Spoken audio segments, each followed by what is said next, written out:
Now, you guys, Gilly recently had an interview on the Shay Shay Club with Shannon Sharpe. With that being said, you guys know Gilly, very entertaining.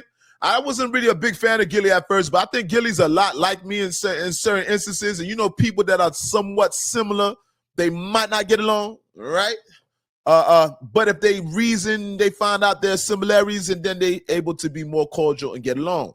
Nonetheless, Gilly, that being said, Gilly went on the Shay Shay Club. Now, y'all know controversy follows Gilly. Let's talk about the beef Gilly had. Gilly was beefing with Wayne. We know the ongoing beef with Wayne, disrespecting Baby, woo-de-woo.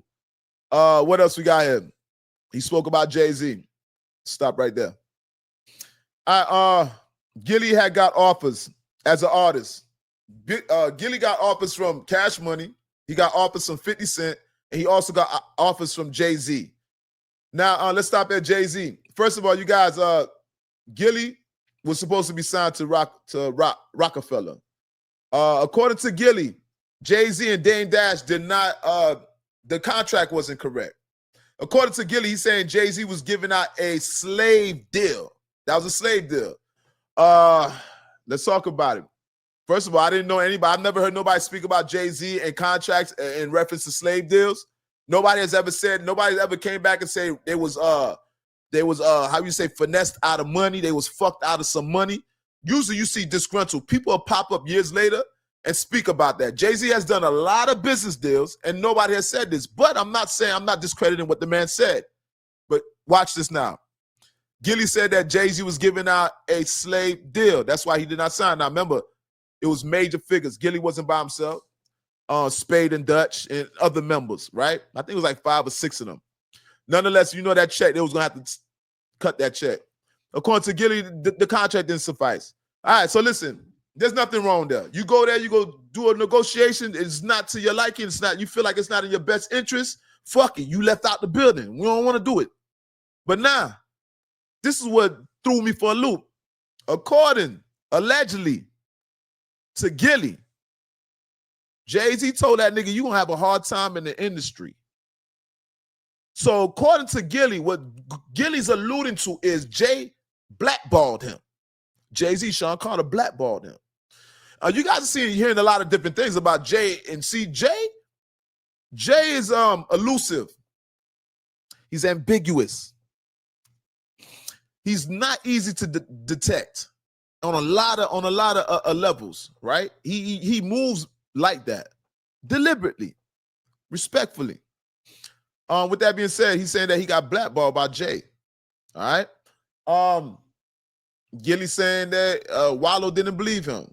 When he used to call Wallow and Wallow, they speaking from jail, Wallow's thinking that his cousin is lying to him. In actuality, he was actually telling the truth. Jay-Z was blackballing Gilly. Now, according to Gilly, this is on the Shay Shay Club. According to Gilly, I think Jay probably tried to invite him to the Roc Nation Brunch. He shitted on the brunch. First of all, he spoke about the brunch. He said that Jay ain't really fucking with them niggas at the brunch. He's saying that Jay only smiles with billionaires. He don't smile with the millionaires. And he said when he's inviting dudes to the Roc Nation Brunch, it's only to laugh at them to show that he has control. They say Jay is only signing people and placing people under him so he could show the higher ups that he's at the forefront, the leader of all this, and he deserves the check. This is the picture that people are painting of Jay-Z.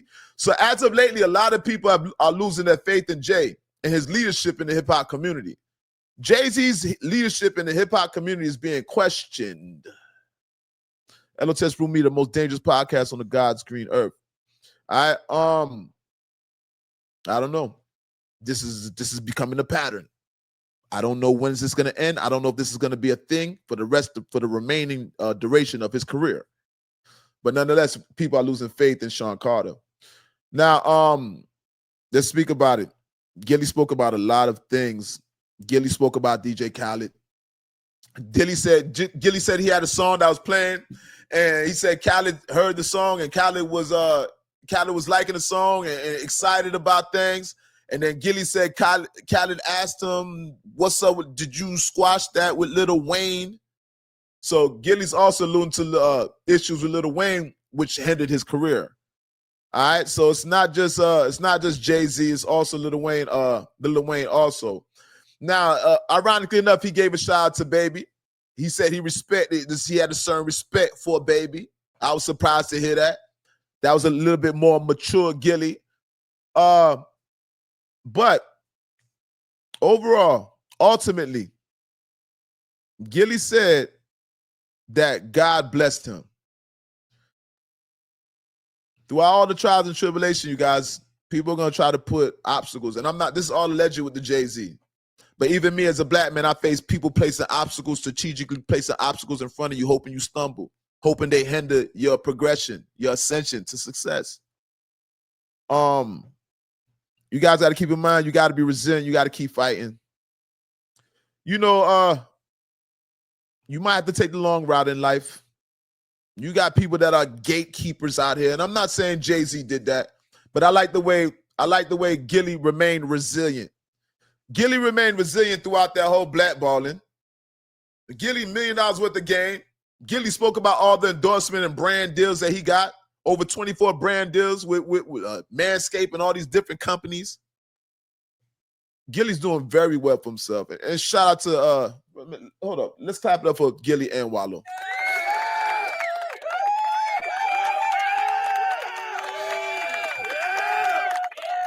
All right, you guys, Gilly's doing very well for himself.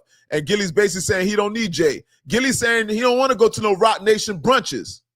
Gilly's saying niggas is trying to hang out now after being blackballed. So that's what we doing? So when you get blackballed by niggas and niggas try to stop you and then you finally get to the top now, when you reach the top, that's when they want to open arms or open doors for you, and that's when they want to embrace you. Why? Because you a threat now? Why? Because you in now? Gilly said he don't want to be a part of that. That gave me a different admiration for Gilly. I'm going to be quite honest with you. I have a different admiration. I have way more respect for Gilly now. Not to say that he needs my respect, but shout out to Gilly. And that's no disrespect to Jay-Z, right? It's about the moral story. We ain't condemning nobody. Black people, as a community, we can't afford to condemn our Jay-Z's, our Kanye's, and we can't afford to condemn our own people. All right? So this channel is not about condemning nobody. I have no horse in the race. Shout out to Jay-Z. Shout out to Gilly. I ain't gonna be no hypocrite. I ain't gonna say I wouldn't blackball a nigga. You heard me? Hold up. Did I just say that? Yeah, I did. All right. L.O.T.S. Prove Me the Don't Shoot a Messenger podcast, episode number 115. That part.